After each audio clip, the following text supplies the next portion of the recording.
Well, I just want to say thank you so much for joining us today. We've got Mace Massingill and his mom, Holly, here with us for the Personal Excellence Foundation podcast. And Mace is 13 years old and has collected over 1 million meals for hungry people in Central Texas. And so, Mace, I want you to just take us back to that moment when you first started, when you became a hunger fighter. Tell us the story of how you got started with your work. Well, it really all started whenever I was 7, which feels a very long time ago. Well, in fairness, because it was. But basically, it's just a Thanksgiving thing. My mom suggested, hey, let's have some friends come over. They'll bring a few meals for Thanksgiving. And I had fun sorting all the food, stacking it, but little did I know it'd become my passion. So after it's all said and done, we loaded it up into the car, drove over to the food bank. They weighed it all and said, congratulations, Mace. You fed 157 people. Wow. And now that doesn't seem all that much, but to 7-year-old me, I was ecstatic. But a thought crossed my mind, and I asked, what would have happened if I hadn't come in? If I hadn't brought those 157 meals? And what that man told me has stuck with me ever since. Well, then 157 people would be hungry. And with that thought in mind, as we drove home, I told my parents, hey, let's do this again, except let's feed 1,000 people. My parents were super supportive. Oh, that's a great goal to work towards next year. And I said, no, I mean by Christmas. And to be honest, I didn't really know how close Christmas was. It's about a month. My parents thought it was a little bit crazy, but were supportive all the way through. But after all of that, we actually ended up that year feeding 5,000 people. And that's when I knew that'd become my passion. So then next year, I set my goal to feed 10,000 people, double what we fed last year. And this time we added YouTube videos and started calling friends. I was a little bit nervous at first, but I slowly got better and better at it. And that year, we ended up feeding 30,000 people. And that's amazing. But I knew that there's still more work to be done. So then in 2016, I set the goal to feed 90,000 people. But we continued asking people for food. I was also nervous about that. Just talking to people I already know. But once again, I also got better at that. We added our own Facebook, made more YouTube videos, and even hosted a barbecue fundraiser. We'd cook amazing barbecue, and I'd be sitting over in the corner selling raffle tickets. And in 2016, we fed 200,000 people. But I knew that there's still more work to be done. So then in 2017, I set the goal to feed 250,000 people. That I knew, but to reach that goal, I knew that I would need help. So I set the Hunger Fighter program, which basically we teach you how to run a small, medium, and large food drive. All of it counts. We'll send you a cool little gift pack with a hashtag No Hunger t-shirt. In 2017, we fed 275,000 people. But I've said over and over again, there's still more work to be done. So in 2018, our goal was to feed 300,000 people. And I'm proud to announce that we fed 320,000 people. But I knew that there's still more work to be done. So, yeah. Mace, it's amazing. And I love so much how your story is built on setting these goals. And really, it sounds like listening to this voice inside you that knew, as you kept saying, there's more work to be done. There's more work to be done.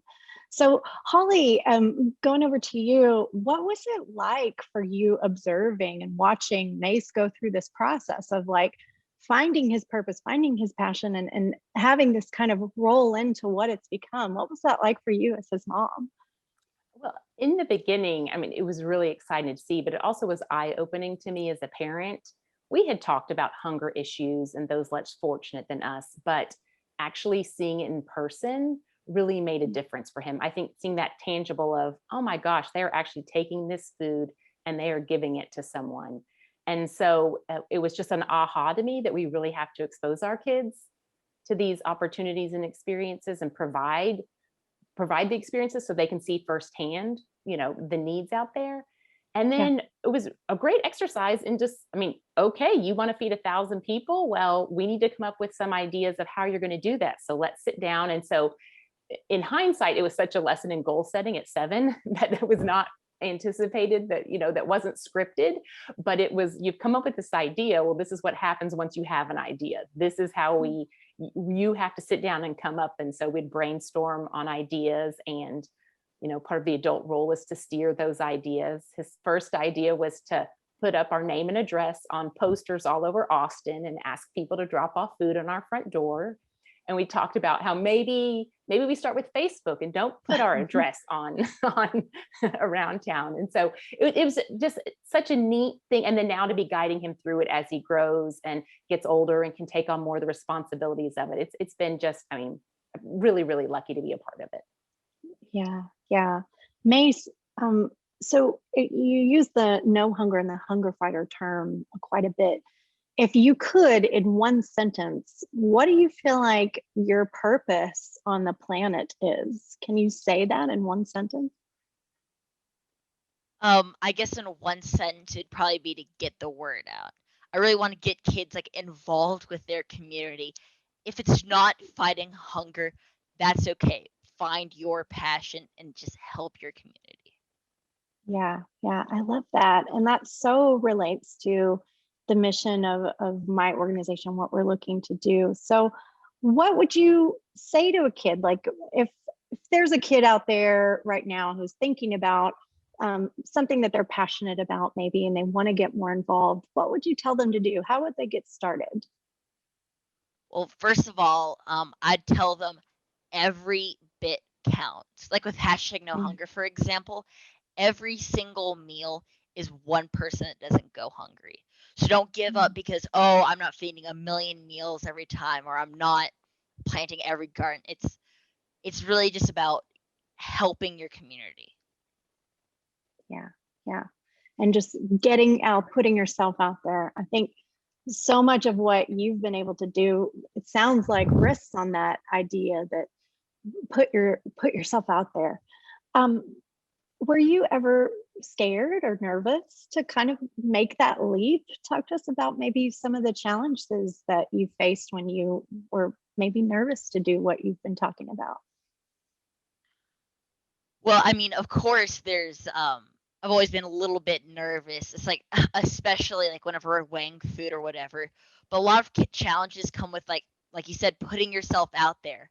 It's always nerve wracking. Like I said before, even just talking to people you know is nerve wracking whenever you're asking them to say, for example, donate for hashtag no hunger. It's nerve wracking getting yourself out there. But once you do, it gets a lot easier and it gets a lot better and really helps hashtag no hunger and whatever you pursue. Yeah, yeah. Holly, when May started doing this, putting himself out there, were you surprised at the response of the community? Talk to us about those that supported you guys. How did that come to pass? We really were. I mean, it was amazing. Um, the folks who, I mean, I do fundraising, as volunteer work. And let me tell you, people are a lot more likely to support a 7-year-old than a 47-year-old. But it really was neat to see people get behind him and also be patient with him as he learned. I mean, it was a skill that had to be learned of how to ask people to support what you're involved in. And so uh, the community was so patient with him and really rallied behind him, and has continued to add different levels of participation year after year. And now, I mean, he got a note in the mail from a stranger when he hit the $1 million meal mark, who just said, I read your story and you made my day. And I think that's, just such a neat thing of it's the upside of technology is the good news can be spread. So yeah, it's been really neat to see. Well, it sounds kind of like, though, that this may run in the family a little bit.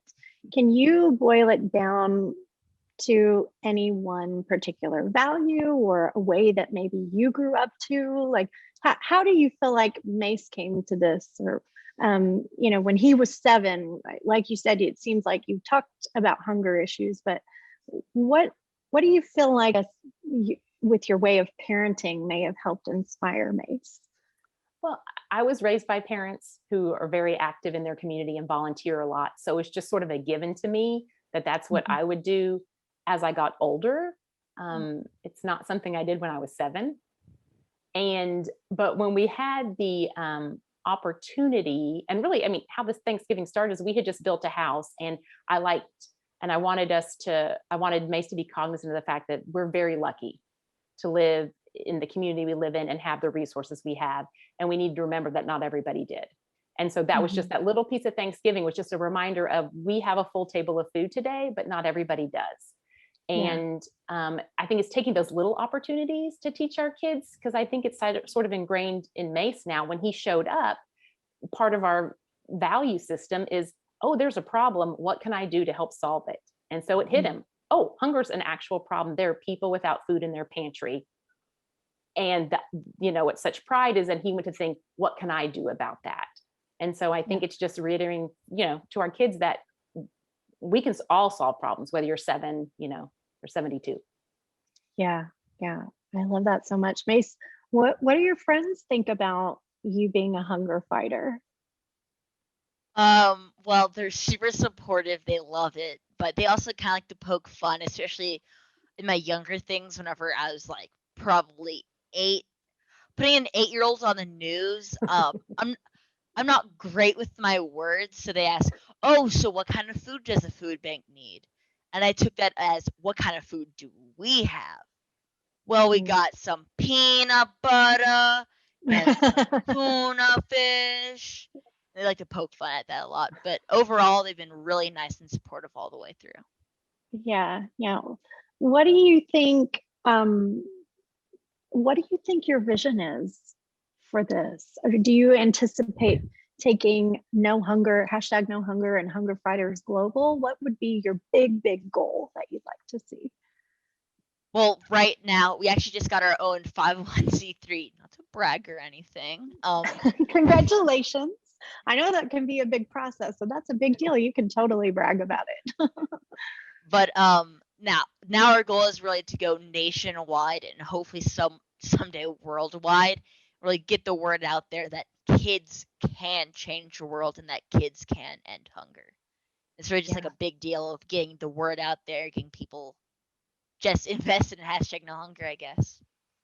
Yeah, I love it. Holly, when you think about that and the potential for that, I mean, did you imagine this impact when you first got started? And now as you kind of watch it, like, what is that like for you? No, it is absolutely crazy. I mean, I thought we were dropping off, some canned goods for Thanksgiving.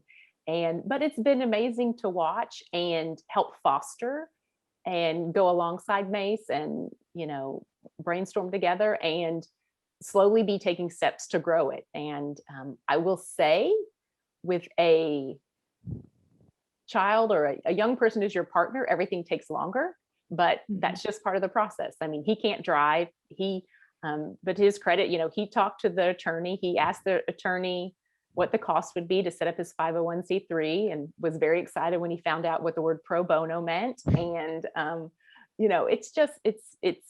it's amazing to watch it grow and the role he's playing in helping it grow.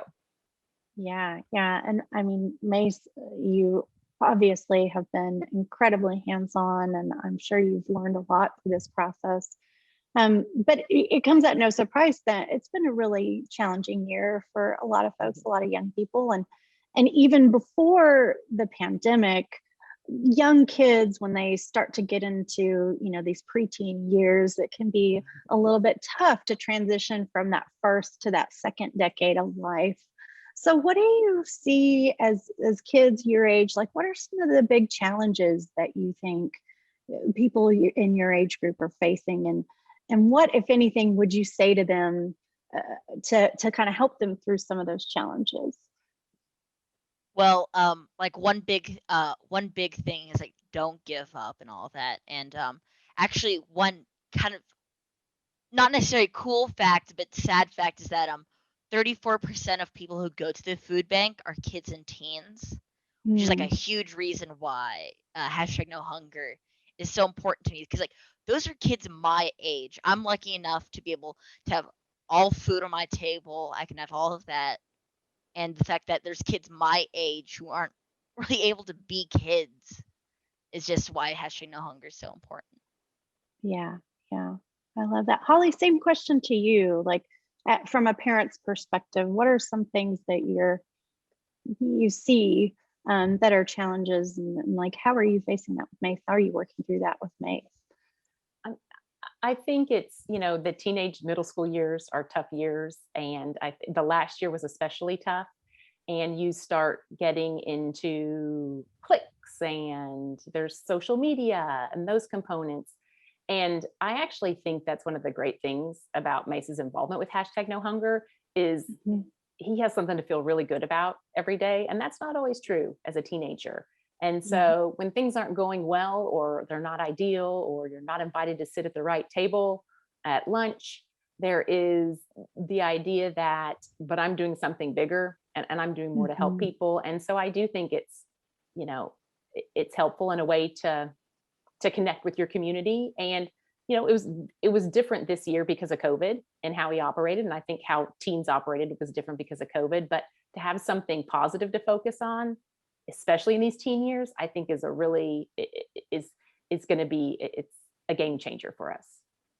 yeah, for sure, for sure. I couldn't agree with that more. And you know, one of the big tenets of our work at Personal Excellence Foundation is helping kids develop that inner awareness, and that connectedness to first themselves and then to others, and then taking it out into the community, and to driving more impact.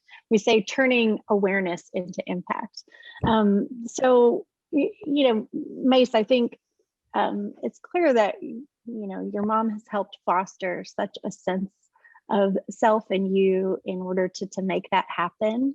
Who and this is a question from one of our connect cards from one of the resources that we provide, but like, who are your biggest allies, Mace, and how have they supported you on this journey? Well, of course, like you said, my mom's really helped a lot, but there's also like a lot of like I said before, my friends who've always been super supportive about it, and quite anybody who has donated, because of them, like all of this wouldn't be possible without the kindness of the community and people willing to donate, take time out of their day to donate to hashtag no hunger. But also there's like a bunch of like my mom's friends, Elise and CJ.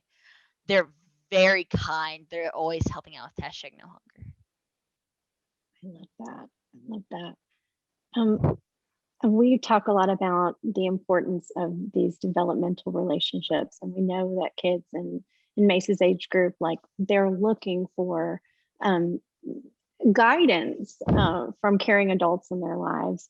So, Holly, what advice would you give to other parents or other moms and dads, or even just mentors of kids in junior high? What advice would you give? I think the first thing is listen to them. uh, and don't be quick to dismiss ideas, because that's actually the beauty of youth is they think much larger than we do. And it would have been very easy on that first time when he said, hey, let's do 1,000 by Christmas. Honestly, my natural instinct was like, how about 1,000 by next year? We have the holidays coming, there's a lot going on. And I'm so glad I fought that instinct, because it's just a reminder. I mean, it was like, okay, let's do it. What's your plan? And I think that kids need to hear that from us, because they do think big. And it's exciting and neat to be around that, and support and ask questions and help guide, I think is, start with yes on any of those big ideas where you can.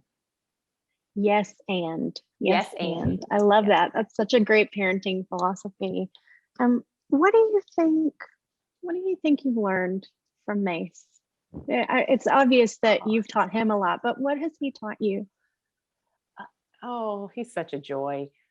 Just to, what I Shucks. like is he just keeps at it. And also to be brave. I mean, every single thing he's had to do has been for the first time at a relatively young age. So, I mean, asking people for money at the age of 8 is, I mean, that's brave. And always and being creative and coming up with ideas. And I mean, he's taught me to just kind of, you just keep at it. Oh, we're not at goal yet. Well, what other idea do we have? And so I think creativity and his heart, I mean, he cares so much and he worries so much about people who don't have food on their table. And I think we can all learn a lot from that kind of heart. Yeah. May, same question to you. What have you learned from your mom? Well, I've learned a lot about planning ahead and understanding, like my mom said, understanding goals, and I've also just learned a lot about compassion and understanding other people's circumstances, and just like really being understanding. Yeah. So Holly, I'm really curious to, you're not just raising a kid, you're raising an adult. And so how do you think working within charities or working in a philanthropic sense helps young people prepare for a healthy future? Oh, wow.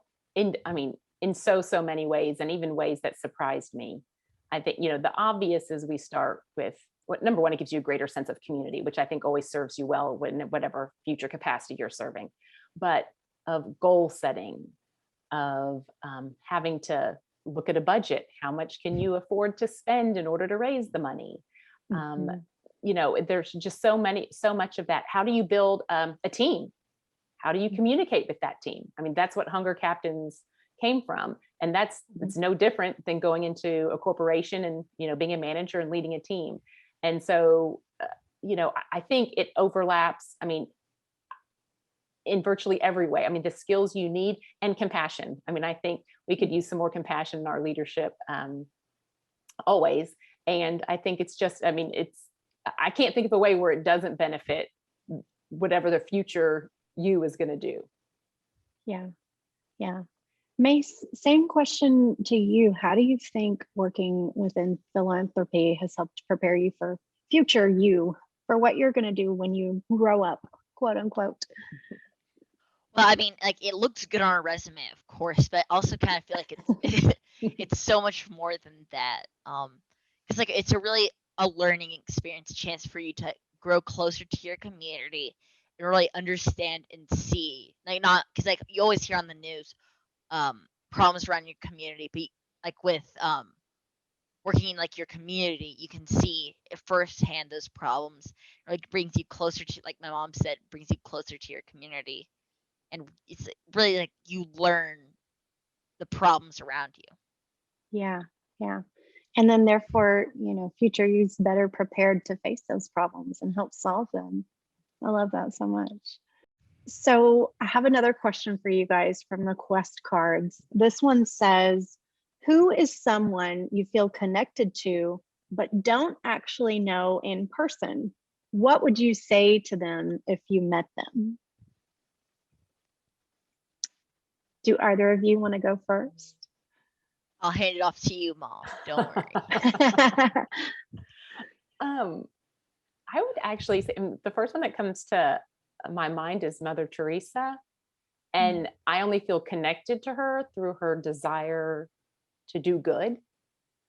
And I think I would say is what I'm in awe of if I had a chance to ever, if I had a chance to speak with her, is that what a gift to put every single one of her needs after the needs of others. And that has just inspired me to keep up my efforts to make the community a better place. And I wish I could do it less selfishly, but I'm no Mother Teresa, as I say.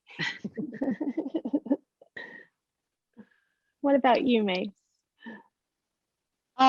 Probably for me, it's gonna sound stupid, but it's JJ Watt. He's I love football. He's my favorite player, but also the reason why he's my favorite player is just like the amount of good he does in the community. He's probably one of my biggest heroes that I don't personally know. But like the good he does in the community, like especially like after Hurricane Harvey, I think the amount of money he raised, just looking to looking to his community, seeing a problem, and like actually working towards to fix it. It really kind of instilled that thought in my mind. And That's so cool. Well, maybe you'll get a chance to meet JJ Watt out of this. Very, very cool. Holly and Mace, you both are such shining examples of what we define as personal excellence. And really what that means is people living to their highest potential, feeling this call to do more in the world. And so I just thank you for heeding that call, Mace, and Holly, I thank you for fostering that in him. And I can't wait to see what comes out of this. So, you know, you've hit 1 million meals. Do you have another milestone in mind for your next step? Like, what's the next big goal that you've got right after this, Mace? Well, I mean, the next goal is also, I mean, one foot in front of the other. Our next meal goal is actually, I believe, 325,000 meals. But like, I guess the next goal, other than the obvious answer of our food, is probably getting our first hunger captain, like really out of state. We have a hunger captain in Texarkana, but like we really want some like really outside of Texas. Yeah, that's amazing. How many do you have inside of Texas right now? Mom,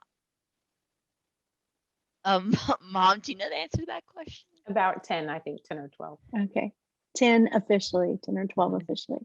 That's cool. Well, I really hope that we can get some of our PEF kids or families involved in some way and broaden that reach, because that's really exciting to hear. What do you think, Mace, at the end of the day, like, what do you want to be known for? Let's pretend that, you know, you get to the top, the apex of what you're going for. What do you want to be known for?